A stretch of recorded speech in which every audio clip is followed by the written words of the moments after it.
Movie start होती है जहाँ पर हमें ये दिखाया जाता है कि टी वायरस की वजह से एक लड़की इन्फेक्टेड हो गई है और वो लड़की वहाँ पर एक पर्सन को काट लेती है, जिससे वायरस वहाँ पर इतनी तेजी से फैल जाता है कि वो सब के सभी ज़ॉम्बीज बन जाते हैं और अब पूरा टोक्यो सिटी उस वायरस की लपेट में आ चुका था। इसके बाद हमें कुछ गनमैन्स दिखाए जाते हैं जो वायरस से इन्फेक्टेड ज़ॉम्बीज को मार रहे होते हैं और साथ साथ वो अम्ब्रेला कॉर्पोरेशन कंपनी के ऑनर एल्बर्ट को भी इन्फॉर्म कर रहे होते हैं कि सिटी की सिचुएशन अब काफी बेटर हो गई है। अम्ब्रेला कॉर्पोरेशन मेडिसिन और ड्रग्स की वो कंपनी थी जिसने ये टी वायरस बनाया, लेकिन तभी कोई उन गनमैन्स को मार डालता है और जब एल्बर्ट को ये बात पता चलती है कि मेरे साथियों यानी गन्समैन को मारा जा रहा है, तब वो अपने एरिया को सील करवा देता है। अम्ब्रेला कॉर्पोरेशन की टोक्यो वाली ब्रांच भी दिखाई जाती है जो कि काफी बड़ी थी और उसमें जो लैब थी वो भी काफी बड़ी थी और जब एल्बर्ट को अपनी जान का खतरा होता है तो वो सिक्योरिटी को काफी स्ट्रिक्ट बना देता है, सारे गेट्स लॉक करवा दिए जाते हैं। लेकिन तभी वहाँ पर मूवी की मेन कैरेक्टर एलिस आती है और एलिस वहाँ पर अकेली नहीं होती बल्कि वो अपने डुप्लीकेट्स भी अपने साथ लाई थी। एलिस के डुप्लीकेट्स उनकी सिक्योरिटी को तोड़ देती हैं और सब सिक्योरिटी गार्ड्स को जान से मार डालती हैं और अब वो लोग एल्बर्ट को मारने के लिए उसकी तरफ बढ़ते हैं। लेकिन एल्बर्ट जो कि काफी स्मार्ट था, उसने पहले ही सारी प्लानिंग की होती है। असल में उसने उस लैब में एक सेल्फ डिस्ट्रक्ट बॉम्ब रखा हुआ था। सेल्फ डिस्ट्रक्ट एक ऐसा बॉम्ब था जो इमरजेंसी की सूरत में पूरी ही लैब को तबाह कर सकता था और जब एल्बर्ट को ये पता चलता है कि एलिस की डुप्लीकेट उसे मारने आ रही हैं, तब वो एक हेलीकॉप्टर में बैठकर वहाँ से चला जाता है। लेकिन जाते जाते वो उस बॉम्ब को एक्टिवेट कर देता है, जिसकी वजह से वहाँ पर काफी बड़ा ब्लास्ट होता है और एलिस की सारे डुप्लीकेट्स उस ब्लास्ट में मारी जाती हैं। लेकिन असली जो एलिस होती है वो स्मार्ट प्लानिंग करते हुए जहाज में भी पहुंच चुकी थी और जब एलिस एल्बर्ट को मारने लगती है तब एल्बर्ट उसके गले में एक इंजेक्शन इंजेक्ट कर देता है, जिसकी वजह से एलिस की सारी पावर्स खत्म हो जाती हैं और वो एक नॉर्मल इंसान बन जाती है। उन दोनों की फाइट की वजह से उनका प्लेन कंट्रोल से बाहर हो जाता है और वो प्लेन एक पहाड़ से टकरा जाता है और क्रैश हो जाता है। लेकिन उस क्रैश प्लेन से एलिस खुद को बचाकर वहाँ से चली जाती है। इसके बाद 6 महीने गुजर जाते हैं और एलिस एक लोकेशन पर आर्केडिया नामी जगह के लिए निकल जाती है और जब एलिस वहाँ पर पहुँचती है तो वो देखती है कि यहाँ पर तो बहुत ज्यादा प्लेन्स हैं, लेकिन इंसान का कोई नामो निशान नहीं है, यानी जितने भी लोग यहाँ पर मौजूद थे अब वो यहाँ पर नहीं बसते। इस बात को लेकर एलिस काफी परेशान होती है और ये भी पता करवाने की कोशिश करती है कि आखिर वो सब लोग गए कहाँ पर हैं। इन सब मोमेंट्स और एलिस अपनी एक्टिविटीज को एक कैमरा में भी कैप्चर कर रही होती है, जैसे वो आज कहाँ गई, उसने आज क्या किया, क्या एक्सप्लोर किया और वो रिकॉर्डिंग में ये भी कह देती है कि मुझे तो ऐसा लग रहा है कि जैसे मैं अकेली ही सर्वाइवर रह गई हूँ। फिर एलिस को वहाँ पर एक हेलीकॉप्टर दिखता है। जब एलिस उस हेलीकॉप्टर को चेक कर रही होती है तब उसे याद आता है कि ये तो वही हेलीकॉप्टर है जिसमें उसने अपने साथियों और बच्चों को भेजा था। तब वो उस हेलीकॉप्टर को चेक करने लगती है, लेकिन उसे वहाँ पर कुछ नहीं मिलता। लेकिन किसी दूसरे प्लेन में उसे किसी की प्रेजेंस फील होती है और वो अपनी गन्स निकाल लेती है और उस प्लेन की तरफ आगे बढ़ती है। लेकिन उस प्लेन में से बैट यानी चमगादड़ निकलते हैं। लेकिन एलिस को अभी भी डाउट हो रहा था कि जरूर वहाँ पर कोई ना कोई है और वो और ज्यादा चेकिंग करने लगती है और उसे वहाँ पर एक लड़की मिलती है जो अजीबोगरीब हरकतें करते हुए एलिस पर अटैक कर देती है और जब एलिस उसे शूट करने लगती है तब वो देखती है कि ये लड़की कोई और नहीं बल्कि उसकी साथी एक फीमेल सोल्जर है और उसके ऊपर अम्ब्रेला कॉर्पोरेशन की एक स्पाइडर डिवाइस लगी हुई थी। एलिस उसकी बॉडी से वो डिवाइस रिमूव करती है और पूछती है कि आखिर तुम्हारे साथ यहाँ पर ऐसा क्या हुआ है जो तुम्हारी हालत ऐसी हो गई है, और मैंने तुम्हारे साथ और लोगों को भी भेजा था, वो कहाँ पर हैं? लेकिन उस फीमेल सोल्जर की मेमोरी लॉस हो चुकी थी, जिसकी वजह से उसे कुछ भी समझ में नहीं आ रहा होता कि आखिर एलिस क्या कह रही है। एलिस ये सोचती पर मजबूर हो जाती है कि इसके साथ जरूर कोई ना कोई एक्सीडेंट हुआ है तभी इसका ऐसा हाल है और हमें यहाँ से निकलना चाहिए इससे पहले कि कहीं मेरे साथ भी ऐसा ना हो जाए। और वो दोनों हेलीकॉप्टर में बैठकर वहाँ से चली जाती हैं। और जब वो लोग जा रहे होते हैं तब उन्हें जेल की एक छत पर कुछ सर्वाइवर्स नजर आते हैं जो उनसे हेल्प मांग रहे थे और एलिस उनकी छत पर अपना प्लेन उतारती है। एलिस प्लेन से उतरती है और उन सर्वाइवर्स से मिलती है। वो अपना इंट्रोडक्शन देती है और फीमेल सोल्जर के बारे में बताती है कि मेरे साथ वो भी है। वो कहती है कि मैं एक लोकेशन आर्केडिया की तरफ जा रही हूँ, आप लोगों को देखा कि हेल्प की जरूरत है तो मैं यहाँ आ गई। तब वहाँ पर खड़ा हुआ एक पुलिस ऑफिसर एलिस को बताता है कि आर्केडिया कोई जगह नहीं है बल्कि वो एक शिप है जो ऑलमोस्ट यहाँ यहाँ से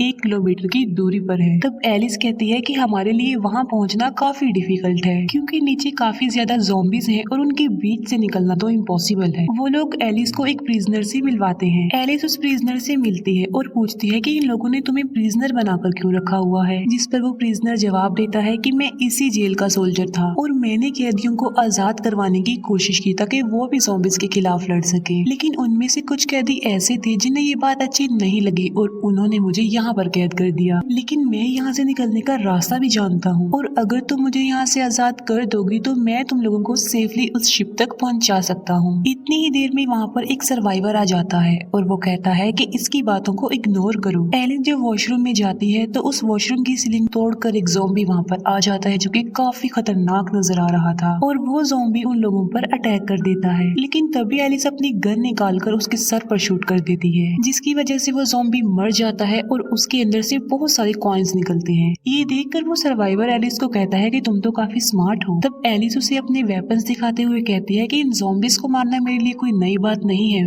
मैं इनको मारती आ रही हूँ और ये मेरी आदत बन चुकी है। मैंने इतने ज़ॉम्बीज मारे हैं कि मैं अब ट्रेन हो चुकी हूँ। तभी हम वहाँ पर एक बड़े और काफी खतरनाक किस्म के मॉन्स्टर को देखते हैं। वो मॉन्स्टर जेल के दरवाजों को तोड़ने की कोशिश करता है ताकि वो ज़ॉम्बीज सर्वाइवर्स को मार डाले, लेकिन एलिस क्योंकि जानती थी कि उस प्रिजनर को यहाँ से बाहर निकलने का रास्ता पता है तो इसीलिए वो उसे आजाद कर देती है और उसे पूछती है कि अब हमें बताओ कि यहाँ से निकलने का रास्ता कहाँ से है। वो कहता है कि इस जेल के ग्राउंड फ्लोर पर एक काफी बड़ा टैंक खड़ा हुआ है जिसके अंदर तकरीबन 20 लोगों के बैठने की जगह है और हम लोग उसमें बैठकर शिप तक जा सकते हैं। जब वो लोग टैंक को निकालने जाते हैं तो वो देखते हैं कि टैंक के अंदर तो इंजन फिट ही नहीं है बल्कि वो इंजन टैंक के ऊपर ही पड़ा हुआ था। ये देखकर एक सर्वाइवर को इतना गुस्सा आता है कि वो उस प्रिजनर को शूट करके मार डालता है और बाद में वो एलिस के प्लेन में बैठकर वहाँ से निकल भी जाता है। मॉन्स्टर जो कि जेल का दरवाजा तोड़ चुका था और सारे ज़ॉम्बीज अंदर आने लगे थे। वो सब लोग अपनी जान बचाने के लिए उन ज़ॉम्बीज का मुकाबला करते हैं और उन पर फायरिंग करने लगते हैं, लेकिन उन गोलियों से ज़ॉम्बीज को कुछ भी नहीं होती। तभी एक सर्वाइवर कहता है कि हमें यहाँ से जान बचाने के लिए एक अंडरग्राउंड केव का सहारा लेना चाहिए जो कि इसी पुलिस स्टेशन में है और वो सब लोग डिसाइड करते हैं कि वो उसी अंडरग्राउंड केव्स के जरिए आर्केडिया तक पहुंचेंगे। सब सर्वाइवर्स तो उस केव के जरिए निकलने में कामयाब हो जाते हैं, लेकिन एलिस वहाँ फंस जाती है और इतनी देर में वो मॉन्स्टर भी वहाँ पर आ जाता है जो कि एलिस पर अटैक कर देता है। एलिस उस मॉन्स्टर से बचने की काफी कोशिश करती है, लेकिन उस मॉन्स्टर के पास एक काफी बड़ा हथियार था और यहाँ पर एलिस हारती हुई ही नजर आ रही थी। तब एलिस की हेल्प करने उसी की साथी फीमेल सोल्जर वहाँ पर आ जाती है और वो मॉन्स्टर उन लोगों की तरफ अटैक करने के लिए भागता है, लेकिन बिल्कुल ठीक वक्त पर एलिस उसके सर पर शूट करने में कामयाब हो जाती है जिससे वो मॉन्स्टर मर जाता है और उसके सर में से बहुत सारे कॉइन्स निकलते हैं और वो दोनों भी उस केव में चली जाती हैं। वो लोग केव से गुजरते हुए एक रास्ते पर पहुंचते हैं, लेकिन एक सर्वाइवर को ज़ॉम्बीज पकड़ लेते हैं और उसे वहां से ले जाते हैं। एलिस अपने बाकी साथियों को लेकर एक बोट में बैठती है और वो लोग आर्केडिया की तरफ बढ़ते हैं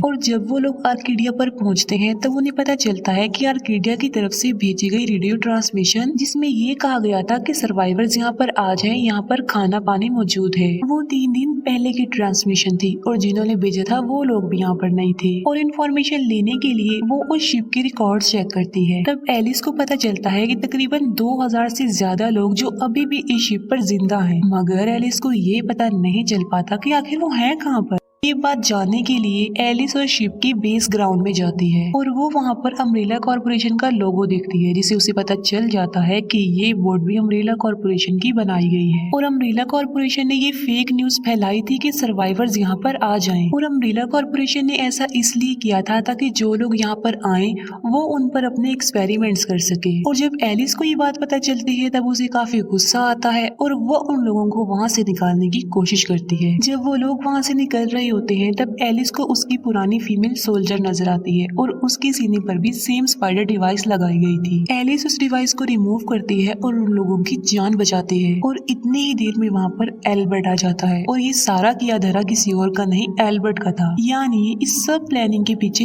एल्बर्ट का हाथ था। अब यहाँ पर सवाल ये उठता है कि एल्बर्ट का प्लेन तो क्रैश हो गया था तो वो जिंदा कैसे बचा। असल में एल्बर्ट के अंदर भी वो टी वायरस है जो एलिस के अंदर है, जिसकी वजह से वो मरा नहीं था बल्कि वो इस शिप में आ गया और यहाँ पर एलिस और एल्बर्ट के बीच काफी बड़ी फाइट होती है। वो दोनों एक दूसरे से लड़ते हैं और एक दूसरे पर काफी भारी पड़ जाते हैं, लेकिन एलिस एल्बर्ट का सर फोड़ने में कामयाब हो जाती है, जिससे एल्बर्ट की मौत हो जाती है। इतनी ही देर में वहाँ पर एक आदमी आ जाता है और एलिस को पता था कि ये एल्बर्ट के साथ मिला हुआ है और वो उसे वहीं पर बंद करके वहाँ से चली जाती है। एल्बर्ट जो कि ज़ॉम्बी बन के उस आदमी को खा लेता है और खुद को रिजनरेट कर लेता है और एक प्लेन लेकर वहाँ से भागने की कोशिश करता है। यहाँ पर भी उसने सेल्फ डिस्ट्रक्ट बॉम्ब लगाया हुआ था जिसे वो ब्लास्ट करने वाला था, लेकिन इस बार ये बात एलिस को पता चल जाती है। लेकिन एलिस यहाँ पर समझदारी का मुजाहिरा ये करती है कि वो उस सेल्फ डिस्ट्रक्ट बॉम्ब को एल्बर्ट के हेलीकॉप्टर के साथ लगा देती है और एल्बर्ट जब उस बॉम्ब का बटन प्रेस करता है तब उसका हेलीकॉप्टर तबाह हो जाता है। लेकिन एल्बर्ट इस ब्लास्ट से भी बचने में कामयाब हो जाता है, यानी